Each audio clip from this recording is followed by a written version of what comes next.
Hai, Assalamualaikum. Bagaimana kabarnya? Sekarang kalian sudah di kelas 9. Nah, selama kelas 7 dan kelas 8, tentu kalian sudah pernah melakukan percobaan, bukan?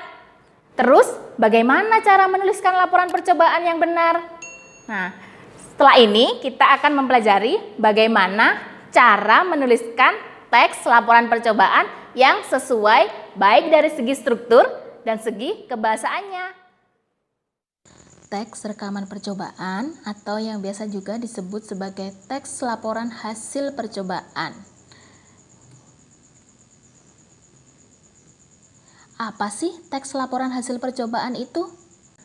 Teks ini adalah teks yang ditulis oleh para peneliti, baik itu secara individu ataukah secara berkelompok. Isinya adalah hasil dari percobaan ataukah praktikum yang sudah dilakukan. Jadi teks ini nanti berisi tentang segala aktivitas dari penelitian yang telah dilakukan oleh para peneliti, mulai dari awal sampai hasil yang diperoleh. Tujuannya dari penulisan teks laporan percobaan yaitu yang pertama adalah sebagai laporan pertanggungjawaban.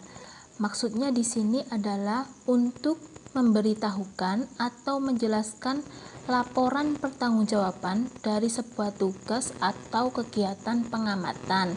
Misalnya, kalau kalian dulu kelas 7 dan kelas 8, maka hasil dari pengamatan hal-hal yang dipelajari di pelajaran sains itu kan harus dilaporkan.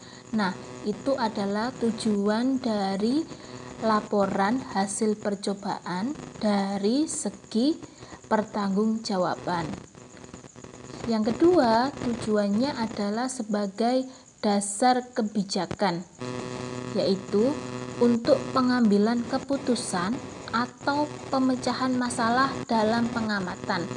Misalnya, ada sebuah kasus di suatu masyarakat. Nah, kasus itu berhubungan dengan hal-hal yang perlu diteliti lebih lanjut sebagai keputusan akhirnya.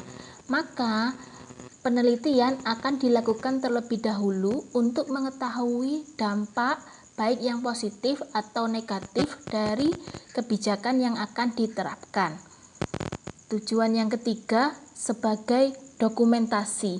Jadi, setiap penelitian akan menghasilkan satu catatan sebagai bukti penelitian itu telah dilakukan. Untuk itu, tujuannya dari laporan hasil percobaan yaitu sebagai dokumentasi. Tujuan yang terakhir sebagai sumber informasi. Kenapa begitu? Karena teks laporan hasil percobaan diteliti dan dihasilkan berdasarkan penelitian yang telah dilakukan. Jadi, teks ini berdasarkan dari fakta yang ditemukan langsung saat penelitian. Untuk itu, informasi yang diperoleh adalah informasi valid, nyata, dan terbaru. Setelah tujuan dari penulisan teks laporan percobaan diketahui, selanjutnya yang menjadi poin penting dalam penulisan teks laporan percobaan adalah struktur. Dalam setiap teks laporan percobaan terdapat struktur yang wajib ada setiap penulisannya. Yang pertama adalah judulnya. Judul dalam teks laporan hasil percobaan harus merujuk pada percobaan yang akan dilakukan atau yang telah dilakukan.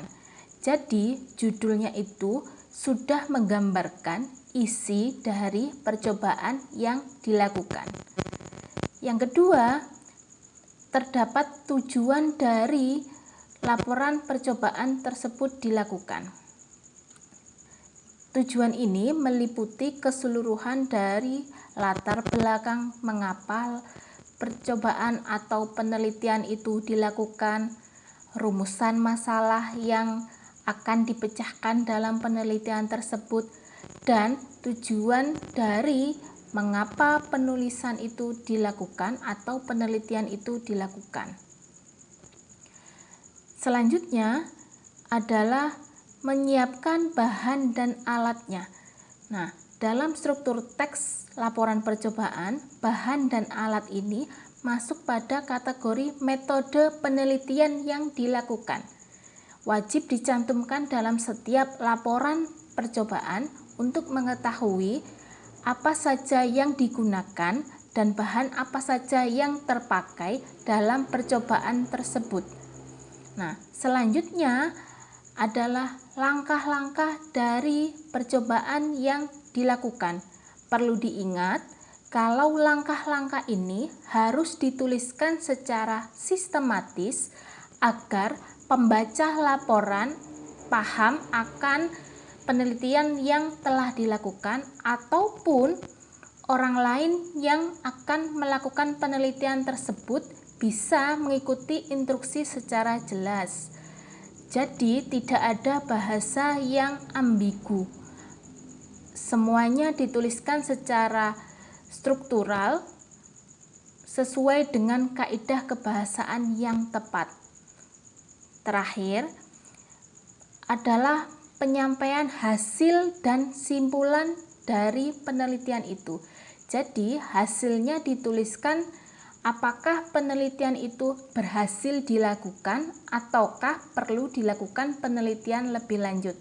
Selanjutnya, simpulan itu memaparkan keseluruhan kegiatan dari penelitian yang telah dilakukan agar pembaca mengetahui manfaat sebenarnya dari penelitian yang telah dilakukan, ataupun jika penelitian itu tidak memperoleh hasil yang positif atau maksimal, maka peneliti selanjutnya sudah mengetahui kelemahan dari penelitian atau percobaan yang telah dilakukan sebelumnya.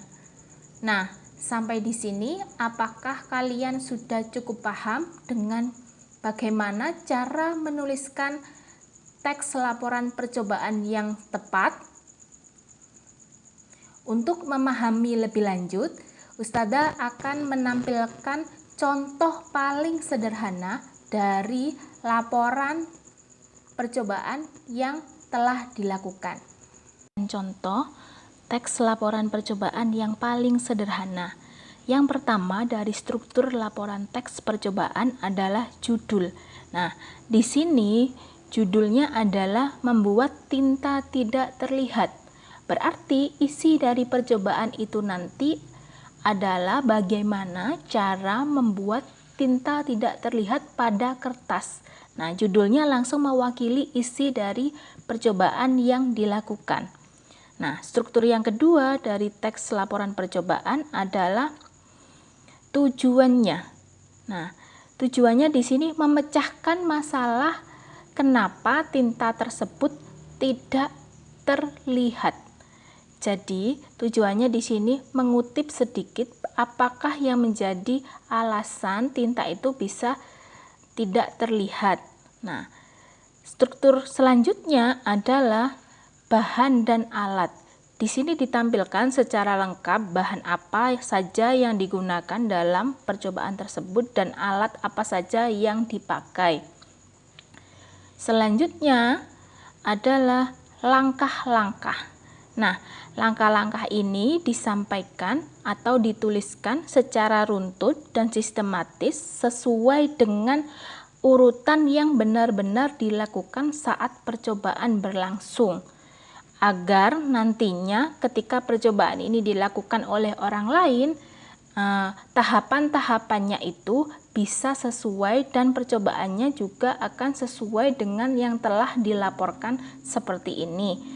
Selanjutnya adalah hasil yang diperoleh. Nah, hasil yang diperoleh dari percobaan tersebut disampaikan secara jelas apakah nanti hasilnya itu berhasil ataukah tidak. Selanjutnya adalah simpulannya. Nah, simpulan di sini dituliskan dari keseluruhan percobaan itu dilakukan mulai dari awal sampai dengan akhir, dan percobaan itu juga dibandingkan dengan hasil yang sudah ada. Jadi, kajian teori dan kajian pustaka tetap dilakukan. Untuk itu, laporan percobaan selalu diakhiri dengan penulisan daftar pustaka, buku apa saja yang sudah digunakan sebagai acuan dari penelitian tersebut. Oke, itu tadi adalah contoh dari laporan penelitian yang paling sederhana yang bisa kalian terapkan terlebih dahulu sebagai pemula untuk menulis teks laporan penelitian. Sampai di sini sudah paham? Nah, itu tadi penjelasan tentang pengertian dan struktur dari teks laporan percobaan. Sudah paham? Nah, jadi struktur teks laporan percobaan itu ada beberapa. Yang pertama, harus diterapkan judul. Yang kedua, tujuan dari percobaan itu. Ketiga, wajib mencantumkan bahan dan alatnya. Keempat, langkah-langkah dan proses selama percobaan berlangsung. Dan kelima, hasil dan simpulan. Oke, 5 itu yang menjadi kunci bagaimana cara menuliskan teks laporan hasil percobaan yang tepat. Oke, materi dan tugas atau latihannya seperti biasa ada di Google Classroom. Salam literasi. Assalamualaikum.